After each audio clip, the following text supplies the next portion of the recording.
नमस्कार, बहुत स्वागत है। रात के 8 बज गए हैं और मैं लेकर हाजिर हूं न्यूज का एक्सरे, जहां पर हर एक खबर की हम एक्सरे रिपोर्ट तैयार करते हैं और आपको बताते हैं उस खबर का इतिहास, वर्तमान और भविष्य। आज की हमारी एक्सरे रिपोर्ट्स क्या है, आइए आपको बताते हैं। ये हमारी एक्सरे रिपोर्ट है। स्पीकर पर संग्राम हो रहा है, चुनाव की नौबत आ गई है। इधर असदुद्दीन ओवैसी के नारे से संसद में हंगामा मच गया है और आखिर में बात करेंगे ममता बनर्जी यानी पश्चिम बंगाल सरकार और केंद्र सरकार एक बार फिर आमने सामने आ गई है। लेकिन हमारी पहली रिपोर्ट क्या कहती है, क्लिक करके बताता हूं आपको। ये देखिए, ये आज के हमारे सवाल, आखिर क्यों हो रहा है स्पीकर का चुनाव, ये हम आपको बताएंगे। कौन बनेगा लोकसभा स्पीकर, इसकी भी संभावनाएं बताएंगे और आखिर में बताएंगे कि अगर जीत हार होती है तो इससे कितना फर्क पड़ेगा। लेकिन सबसे पहले मैं आपको बताता हूं किस तरह से आज विवाद हो रहा है स्पीकर पद को लेकर, किस तरह से विपक्ष सियासत कर रहा है। पहले रिपोर्ट देखिए। 18वीं लोकसभा में विपक्ष पिछले 10 सालों के मुकाबले इस बार मजबूत स्थिति में है। यही वजह है कि इतिहास में जो आज तक नहीं हुआ है वो होने जा रहा है। लोकसभा अध्यक्ष के लिए पहली बार चुनाव होने जा रहा है। के सुरेश को प्रोटेम स्पीकर ना बनाए जाने से विपक्ष पहले से ही नाराज था। अब डिप्टी स्पीकर पर बात नहीं बनी तो विपक्ष ने आर पार की लड़ाई का मूड बना लिया है। परंपरा के तहत सर्वसम्मति से स्पीकर का चुनाव होना चाहिए था, लेकिन विपक्ष ने अड़ंगा लगाकर सदन में अपनी ताकत दिखाने का फैसला कर लिया। लोकसभा चुनाव के दौरान जिस नैरेटिव ने विपक्ष को मजबूत बनाया, उसी नैरेटिव को इंडिया अलायंस और मजबूत करना चाहता है। विपक्ष बार बार खुद को संविधान का रक्षक बताने में जुटा है, लेकिन हाथ में संविधान थामे विपक्ष के ये नेता संवैधानिक प्रक्रिया से इतर चुनाव के पक्ष में खड़े हो गए हैं। तो संवैधानिक प्रक्रिया के पक्ष में और या विपक्ष में किस तरह से हंगामा हो रहा है आपने देख लिया। लेकिन अब वक्त आ गया है केस स्टडी का। हम आपको बताते हैं कि आज 2 केस हमारे सामने आए। पहले केस की बात करेंगे, इसमें हम आपको बताएंगे किस तरह से नंबर है। इंडिया अलायंस स्पीकर का प्रत्याशी उतार चुका है, जो आप देख रहे हैं। के सुरेश को स्पीकर का प्रत्याशी बनाया गया है। लेकिन अब आ जाती है नंबर की बात। कांग्रेस के पास 98 सांसद मौजूद हैं। लोकसभा में समाजवादी पार्टी के साथ 37 सांसद हैं और टीएमसी के साथ 29 सांसद जीतकर लोकसभा पहुंचे हैं। डीएमके के 22 सांसद लोकसभा में मौजूद हैं और इसके अलावा अन्य सहयोगी दलों के 47 सांसद हैं। लेकिन इधर केस 2 में कितने नंबर्स हैं देख लीजिए। स्पीकर पर बीजेपी के पास पर्याप्त संख्या बल मौजूद है और एनडीए ने ओम बिड़ला को प्रत्याशी बनाया है। बीजेपी के पास सबसे ज्यादा 240 सांसद मौजूद हैं। टीडीपी के 16 सांसद हैं और बीजेपी के साथ जेडीयू के 12 सांसद भी हैं। ये एनडीए में शामिल हैं। एनडीए के सहयोगी दलों के 25 सांसद मौजूद हैं। साथ ही कई निर्दलीय भी एनडीए के साथ जा रहे हैं। लेकिन अब मैं आपको बताऊंगा, नंबर्स तो आपने देख लिए, लेकिन इन नंबर को बिगाड़ा जा रहा है। फाइनल एक्सरे रिपोर्ट से पहले देखिए कैसे नंबरों का खेला करने में विपक्ष जुट गया है। लोकसभा स्पीकर पद के लिए एनडीए की ओर से ओम बिड़ला ने एक बार फिर नामांकन भर दिया है। अब इस बार उनका नामांकन हुआ तो उनके सपोर्ट में पूरा एनडीए खेमा एकजुट दिखा। ओम बिड़ला के पक्ष में प्रस्ताव पत्र पर हस्ताक्षर के दौरान अमित शाह, जेपी नड्डा समेत बीजेपी के दिग्गज नेता मौजूद रहे। वहीं चिराग पासवान, जीतन राम मांझी, अनुप्रिया पटेल जैसे दिग्गजों की मौजूदगी ने बता दिया कि एनडीए नंबर गेम में आगे है। एनडीए का खेमा आश्वस्त है कि जीत उनकी ही होगी, लेकिन के सुरेश के नामांकन ने उनकी चिंता को बढ़ाया, क्योंकि दीपेंद्र हुड्डा के साथ डीएमके, शिवसेना, उद्धव गुट, शरद पवार गुट के सांसद नजर आ रहे हैं। लेकिन सूत्रों की माने तो टीएमसी ने के सुरेश को अपना समर्थन अब तक नहीं दिया है। नामांकन के दौरान ही विपक्षी एकता ध्वस्त होती नजर आ रही है। ऐसे में एनडीए मजबूत है, वहीं इंडिया अलायंस नंबर गेम के खेल में लगा हुआ है। अब नंबर गेम के खेल में लगा हुआ है, लेकिन फाइनल एक्सरे रिपोर्ट आपको मैं अब बताने वाला हूं। इसके लिए हमें चलना होगा इतिहास में। आइए रुक करते हैं इतिहास में। स्पीकर का इतिहास क्या है दर्शकों, मैं आपको बताने वाला हूं। इतिहास क्या कहता है? 1925 में पहली बार स्पीकर का चुनाव हुआ। इसके बाद क्या हुआ? यह चुनाव इंपीरियल लेजिस्लेटिव काउंसिल के लिए हुआ था, आजाद भारत से पहले। 1925 से 1946 तक 6 बार स्पीकर का चुनाव हुआ। उसके बाद देश आजाद हो जाता है। आजादी के बाद 1952 में पहली बार स्पीकर का चुनाव हुआ दर्शकों, और पंडित जवाहरलाल नेहरू ने जीवी मावलंकर को उम्मीदवार बनाया। इसी के साथ मावलंकर के सामने शांताराम मोरे को उतारा गया। सांसदों के मतदान के बाद मावलंकर को 394 वोट हासिल हुए, और इस दौरान दिलचस्प वोटिंग भी दर्शकों हमें देखने को मिलती है। क्या होता है? शांताराम मोरे ने अपना वोट जीवी मावलंकर को दिया। कैसे दिया? मोरे ने कहा, यह संसद की परंपरा के अनुकूल होगा कि हम दो उम्मीदवार जो एक दूसरे के खिलाफ लड़ रहे हैं वो एक दूसरे को ही वोट दे रहे हैं, यह कहा गया। उसके बाद 1976 में भी स्पीकर के लिए चुनाव हुआ। यह इतिहास में आपको बता रहा हूं। तब बलीराम भगत और जगन्नाथ राव के बीच बड़ा मुकाबला हुआ था, और बलीराम भगत 5वीं लोकसभा के स्पीकर चुने गए थे। यह तो आपने देख लिया इतिहास, नंबर भी देख लिए, लेकिन वर्तमान में आखिर हो क्या रहा है? आइए हम चलेंगे वर्तमान की तरफ और आपको बताएंगे वर्तमान में क्या हो रहा है। रुक करते वर्तमान का। यह आप देखिए, हम आ गए हैं वर्तमान में। वर्तमान में क्या हो रहा है जान लीजिए। सबसे पहले 18वीं लोकसभा के स्पीकर के चुनाव की तैयारी है, और इधर विपक्ष अपनी जिद पर अड़ा हुआ है, इस वजह से चुनाव हो रहा है। इंडी अलायंस के पास संख्या बल भी मौजूद नहीं है। विपक्ष ने सभी सालों पुरानी परंपराओं को ध्वस्त कर दिया है, और आप सोचिए इधर बीजेपी ने कांग्रेस से बातचीत का दावा भी कर दिया है।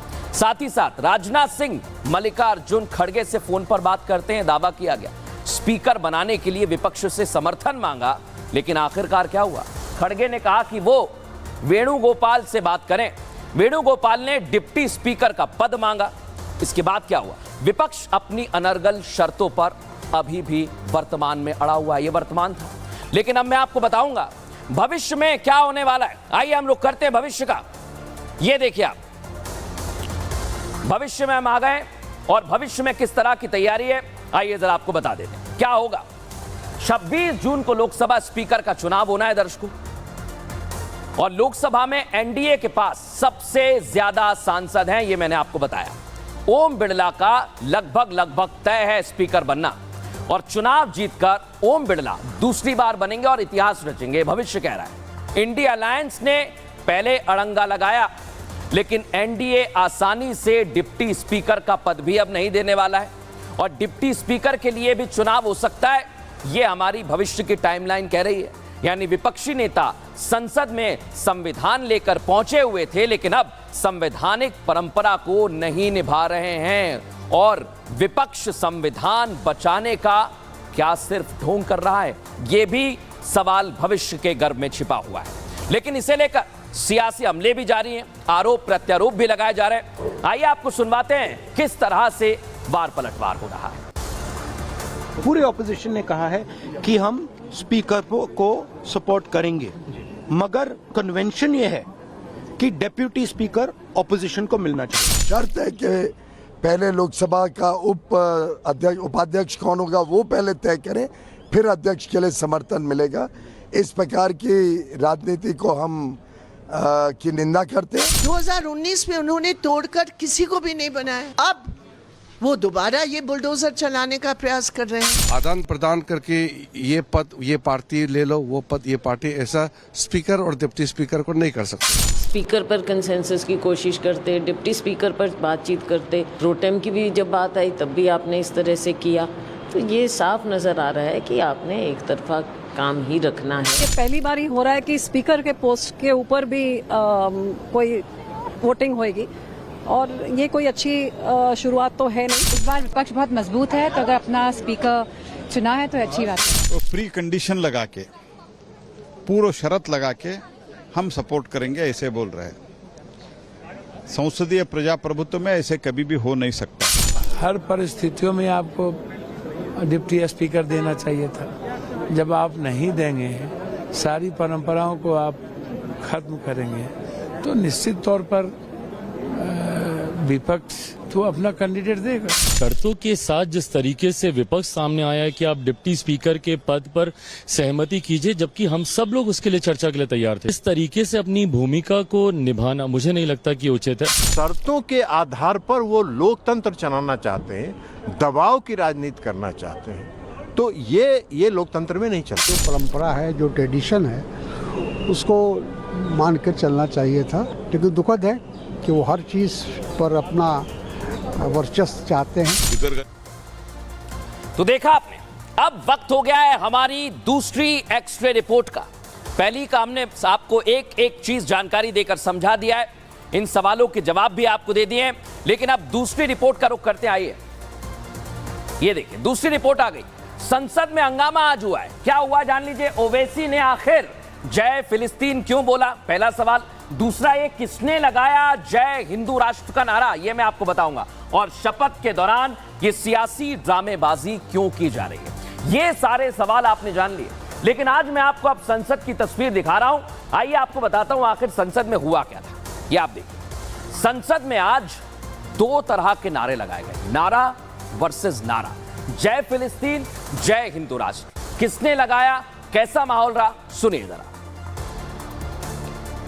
जय भीम, जय मीम, जय तेलंगाना, जय फलस्तीन, तकबीर, अल्लाह अकबर। जिस पद को मैं ग्रहण करने वाला हूं, उसके कर्तव्यों का श्रद्धापूर्वक निर्वहन करूंगा।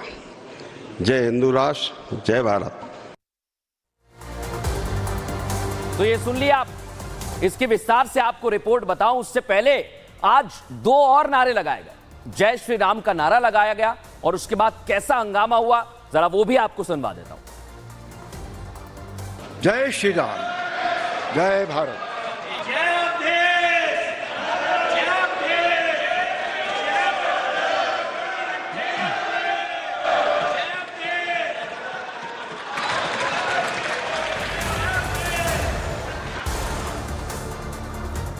तो देखा आपने किस तरह से हंगामा हो रहा है, नारे हो रहे हैं, लेकिन सवाल सबसे बड़ा यही कि आखिर जय फिलिस्तीन का नारा क्यों लगाया गया है। इस रिपोर्ट में जरा समझिए। जय फलस्तीन। लोकसभा का सत्र जारी है। जनता के चुने हुए नवनिर्वाचित सांसद लोकसभा में शपथ ले रहे हैं, लेकिन शपथ की इस प्रक्रिया के बीच सियासी एजेंडे को हवा दी जा रही है। जिन लोगों ने रियासी में मारे गए श्रद्धालुओं पर चुप्पी साध ली थी, वो भारत की संसद में खड़े होकर फिलिस्तीन के समर्थन में नारे लगा रहे हैं। जय भीम, जय मीम, जय तेलंगाना, जय फलस्तीन, तकबीर, अल्लाह अकबर। भड़काऊ बयानों के लिए जाने जाने वाले असदुद्दीन ओवैसी ने संसदीय प्रक्रिया के बीच मजहबी एजेंडे को हवा दे दी है। ओवैसी ने शपथ लेने के बाद जय भीम कहा, जय तेलंगाना कहा, लेकिन जिस देश में रहते हैं उस देश की जय करने में उनकी जुबान ने साथ नहीं दिया। उन्होंने फिलिस्तीन पे ऑब्जेक्शन उठाया है, बीजेपी कैसा खिलाफ है, कैसा खिलाफ है, कैसा खिलाफ है, बताइए, बताओ कौन सा संविधान का प्रोविजन है। ओवैसी ने फिलिस्तीन के जयकारे लगाए तो बीजेपी ने उन्हें हंगामा कर सुझाव भी दे डाला। अगर सच्चे तुम एक मुसलमान हो और तुम्हें फिलिस्तीन से अगर इतना ही प्यार है तो चले जाओ फिलिस्तीन। अपने भड़काऊ बयानों की वजह से सियासी पारे को हाई रखने वाले ओवैसी ने एक नए विवाद को जन्म दे दिया है। अब देखना होगा कि संसद सत्र में इस जयकारे का कैसा असर देखने को मिलता है। ये तो मैं आपको भविष्य में बताऊंगा, लेकिन उससे पहले सियासी मर्ज के लिए दो केस हमारे सामने आ गए। वो केस क्या कहते हैं, उसकी स्टडी हमने क्या की है, आइए जरा आपको समझा दें। सबसे पहले केस वन। केस वन क्या कह रहा है दर्शकों, आज संसद में विशेष नारों की गूंज सुनाई दी। ओवैसी को भारत में फिलिस्तीन की याद आ गई। आखिर किसे उकसाना चाहते हैं असदुद्दीन ओवैसी? भारत माता की जय बोलने से उन्हें परहेज है। और समाजवादी पार्टी ने जय अवधेश का नारा लगाया और फैजाबाद सीट से समाजवादी पार्टी के सांसद जीते हुए हैं। अब मैं आपको सुनाता हूं इस मुद्दे पर किस तरह के हंगामे हो रहे हैं। जो जय पालस्तीन का स्लोगन दिया गया, ये बिल्कुल गलत है, ये नाम्स के खिलाफ है। हम किसी देश का विरोध और किसी देश से दुश्मनी नहीं है, लेकिन भारत के सदन के अंदर किसी और देश का लेकर के जायकार करना ये मैं सही नहीं मानता हूँ। जो लोकसभा है, जो संसद भवन है, वो एक तरह से मंदिर है और उस जगह पे अगर किसी दूसरे देश के नारे लगे या हिंदू राष्ट्र के नारे लगे, वो सही नहीं है। विचित्र हैं, उनके बारे में क्या प्रतिक्रिया आप तो स्वयं देख रहे थे। जय फिलिस्तीन बोलने का क्या मतलब है भाई? आप क्या मैसेज देना चाहते हैं?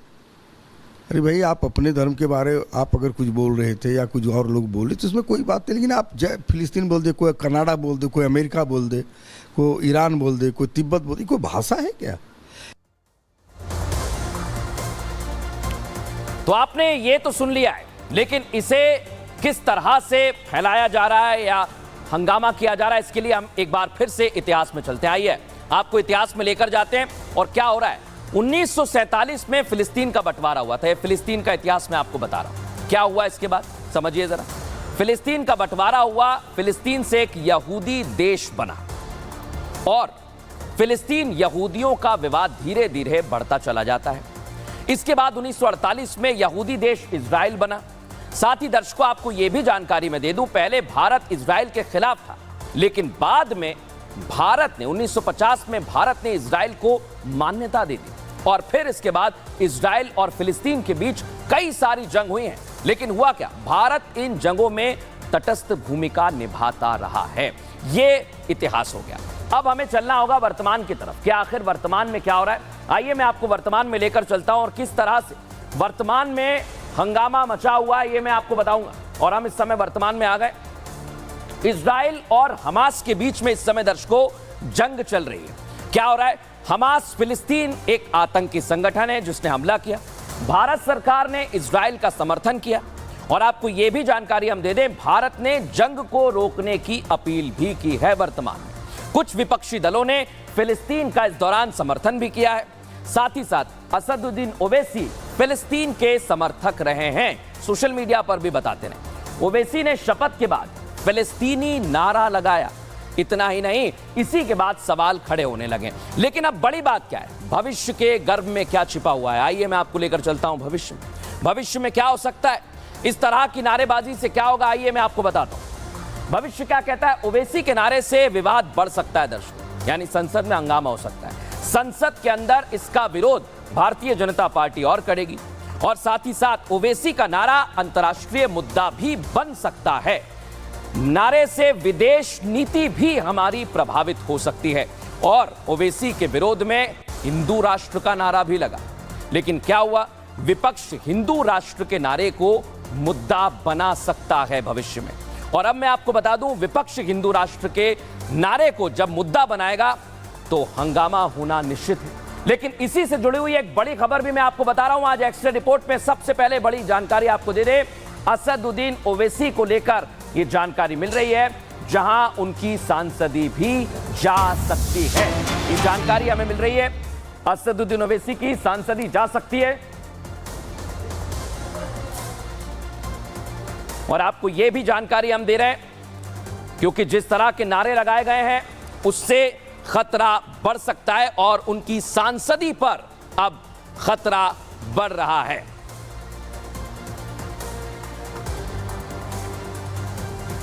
तो एक तरफ उनकी सांसदी जा सकती है, लेकिन इसे लेकर उनके समर्थन में भी कई लोग बोल रहे हैं, सुनिए जरा। असदुद्दीन ओवैसी साहब ने हलफ लिया, शपथ ली और जय फिलिस्तीन कहा। असदुद्दीन ओवैसी साहब सिर्फ वो एक इशू क्रिएट करना चाहते हैं और जज्बाती और भड़काऊ वाले बातें वो करना चाहते हैं।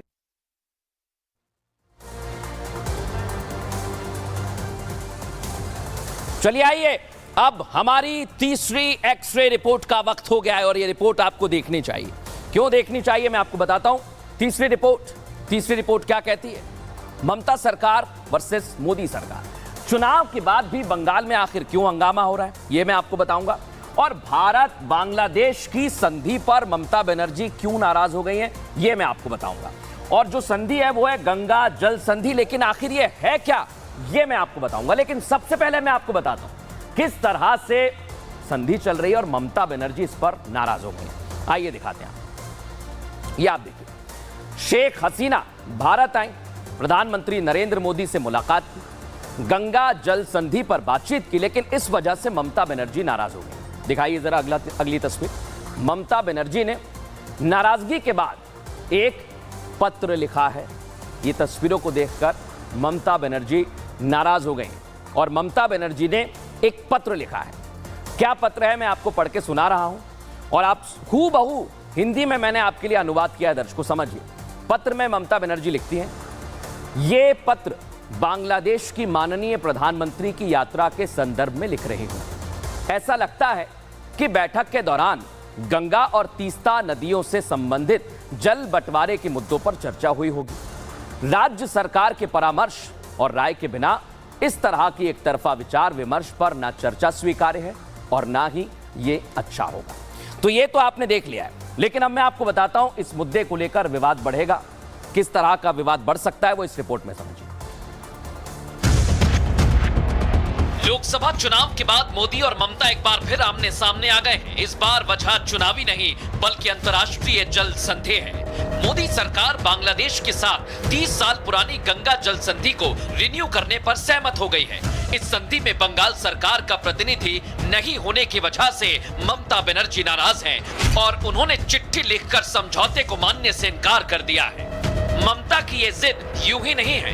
2011 में मनमोहन सरकार बांग्लादेश के साथ तीस्ता नदी पर समझौते के लिए तैयार हो गई थी। उस समय भी ममता बनर्जी ने तीस्ता जल विवाद पर समझौते पर नाराजगी जाहिर की थी, जिसके बाद ममता को अपने कदम पीछे खींचने पड़े थे। तीस्ता जल विवाद का समझौता अभी तक रुका हुआ है और अब मोदी सरकार इसे आगे बढ़ाने की कोशिश कर रही है। गंगा और तीस्ता नदी बांग्लादेश के पानी का स्रोत है। बांग्लादेश के उत्तर और उत्तर पश्चिम क्षेत्र में बहने वाली नदियों के जल बहाव को बरकरार रखने के लिए गंगा का पानी सहायक होता है। भारत की तरह ही बांग्लादेश भी कृषि उत्पादन पर बहुत हद तक निर्भर है। वहां 54 नदियां ऐसी हैं जो पड़ोसी देश भारत के साथ जुड़ी हैं। ममता की नाराजगी के बाद केंद्र सरकार ने इस विवाद पर सफाई दी है। केंद्र का दावा है कि 24 जुलाई 2023 को गंगा जल संधि की आंतरिक समीक्षा की कमेटी में एक अधिकारी नॉमिनेट करने के लिए बंगाल सरकार को पत्र लिखा था, लेकिन इसके बावजूद ममता सरकार निराधार आरोप लगा रही है। तो ममता सरकार निराधार आरोप लगा रही है। अब फिर हम एक्सरे रिपोर्ट तैयार करने से पहले इस मर्ज के अंदर गए और हमने 2 केस आपके लिए तैयार किए। केस आपको समझा देते हैं, फिर फाइनल एक्सरे रिपोर्ट बताएंगे। 2 केस क्या है? पहला केस 21 जून को शेख हसीना, बांग्लादेश की प्रधानमंत्री हैं, वो भारत आती हैं। प्रधानमंत्री मोदी से उनकी मुलाकात होती है। शेख हसीना इस दौरान 2 दिनों के दौरे पर भारत आए। भारत के साथ कई मुद्दों पर उनकी बातचीत हुई। तीस्ता नदी के संरक्षण और प्रबंधन पर भी बात हुई। 1996 में गंगा जल संधि पर रिन्यू पर चर्चा की गई। अब इधर क्या हो रहा है? जल संधि पर जैसे ही चर्चा हुई तो ममता बनर्जी नाराज हो गई। ममता बनर्जी ने पीएम मोदी को एक पत्र लिखा। संधि रिन्यू का केंद्र एक तरफा फैसला है। केंद्र सरकार का यह फैसला एक तरफा है। बंगाल के बिना बांग्लादेश से चर्चा नहीं हो सकती है और केंद्र की एक तरफा बातचीत हमें मंजूर नहीं है। और ममता के दावे को केंद्र सरकार ने खारिज कर दिया है दर्शक। लेकिन इसे लेकर हमने जब विदेश मामलों के जानकार से बात की, रविंद्र सचदेवा से, वो क्या कह रहे हैं, कितना फर्क पड़ेगा, पहले आप वो सुनिए, फिर आपको बताएंगे फाइनल एक्सरे रिपोर्ट। ये जो ट्रीटी है ये 2026 को यानी कि करीब 2 साल बाद एक्सपायर हो रही है। तो इस समय दोनों साइड्स के टेक्निकल एक्सपर्ट्स मिल करके इस ट्रीटी को रिवाइज कर रहे हैं। वेस्ट बंगाल की सरकार कहती है कि इस ट्रीटी में हमें ज़्यादा हिस्सा चाहिए। बात यह है कि जब फॉरेन पॉलिसी का मामला आता है तो फॉरेन पॉलिसी में सेंट्रल गवर्नमेंट ज़्यादा मैच्योर डिसीजंस लेती है और ऐसे में स्टेट गवर्नमेंट्स को ज़्यादा रुकावटें नहीं डालनी चाहिए, क्योंकि सेंट्रल गवर्नमेंट है वो एक बड़े पिक्चर में पूरे हालात को देखती है और जो डिसीजन लेती है। तो ये आपने देख लिया किस तरह से इस मामले को लेकर अलग अलग तरह की बातें कही गई हैं। लेकिन हमने आपके लिए फाइनल एक्सरे रिपोर्ट तैयार कर ली है। आइए हम आपको लेकर चलते हैं उसके लिए इतिहास में। इतिहास क्या कह रहा है, अब हम इतिहास की तरफ आ गए हैं। इतिहास बहुत कुछ कहता है, आपको बताते हैं। 1975 में फरक्का बैराज का दर्शकों निर्माण होता है। बैराज पश्चिम बंगाल के मुर्शिदाबाद में स्थित है और इस पर बांग्लादेश ने आपत्ति जाहिर की। बांग्लादेश ने आपत्ति जाहिर की तो भारत और बांग्लादेश के बीच में पानी का विवाद बहुत ज्यादा बढ़ गया। दर्शकों, 1996 में दोनों देशों में इसके बाद गंगा जल संधि हुई। उसके बाद क्या हुआ? HD देवेगौड़ा और शेख हसीना ने इस पर हस्ताक्षर किए। संधि का उद्देश्य क्या था? पानी को रोका जाए और इस विवाद को खत्म किया जाए। जल संधि सिर्फ 30 साल के लिए की गई थी, यानी सिर्फ 30 साल। अब 30 साल पूरे कब हो रहे हैं? 2026 में। और अब जल संधि समाप्त हो जाएगी। लेकिन जल संधि जब समाप्त हो जाएगी तो क्या होगा वो मैं आपको भविष्य में बताऊंगा। लेकिन वर्तमान में इस पर क्या चल रहा है, आइए अब हम वर्तमान की तरफ चलते हैं और आपको बताएंगे कि आखिर इस पर चल क्या रहा है। ये हम आ गए वर्तमान में क्या चल रहा है, आइए जरा आपको बता दें। मोदी ने संधि को आगे बढ़ाने पर बातचीत पूरी कर ली है और गंगा जल संधि को रिन्यू करने पर भी बातचीत हो रही है। भारत और बांग्लादेश दोनों देश इसे रिन्यू करने पर सहमत भी हो गए हैं। साथ ही तीस्ता नदी पर भी दोनों देश सहमत हो गए हैं। इतना ही नहीं, भारत तीस्ता नदी का संरक्षण करने के लिए भी पूरी तरह से तैयार हो गया है। भारत बांग्लादेश की बातचीत से ममता बनर्जी खफा हो गई और ममता और मोदी एक बार फिर आमने सामने आ गए। यानी पश्चिम बंगाल सरकार और केंद्र सरकार आमने सामने आ गई और ममता बनर्जी ने इस पर बातचीत पर आपत्ति जाहिर कर दी है। उनका क्या कहना है? केंद्र का एक तरफा समझौता हमें मंजूर नहीं है, उन्हें मंजूर नहीं है ये। और ममता की मांग है कि बंगाल को समझौते में शामिल किया जाए, ये फैसला लिया जाए, ये ममता बनर्जी कह रही हैं। लेकिन यहां तो वर्तमान की बात हो, लेकिन जिस तरह का विवाद हो रहा है भविष्य में क्या होगा, आइए आपको लेकर चलता हूं, क्योंकि भविष्य बहुत कुछ कहता है। और अब हम आ गए भविष्य में। आइए अब आपको बताते हैं भविष्य इस पूरे मसले को लेकर क्या कह रहा है। केंद्र सरकार ममता बनर्जी की मांग को मान सकती है, यह मैं आपको बता रहा हूं। पश्चिम बंगाल का प्रतिनिधि शामिल भी हो सकता है इस पूरे मसले को लेकर और 2026 में यह फैसला रिन्यू किया जाना है दर्शकों। लेकिन क्या होगा अगर केंद्र ने ममता की मांग नहीं मानी? समझिए जरा, अगर नहीं मानते तो ममता समझौते में अड़ंगा लगा सकती हैं, इसे रोक सकती हैं और केंद्र के समझौते से ममता बनर्जी यानी बंगाल सरकार अपने आप को अलग कर सकती है। इससे क्या होगा? इससे संधि का पालन करने में बहुत सारी दिक्कतों का सामना करना पड़ेगा और अगर दिक्कतें आएंगी तो बहुत कुछ संभव है कि एक बार फिर से हमें बंगाल में आमना सामना दोनों सरकारों का देखने को मिलेगा। लेकिन हमने आपको 3 एक्स्ट्रा रिपोर्ट बताई, सारे सवाल बताए, सारे सवालों के जवाब दिए। उम्मीद करते हैं कि कल आपसे फिर मुलाकात होगी। फिलहाल न्यूज़ का एक्स्ट्रा में इतना ही। बने रहिए रिपब्लिक भारत।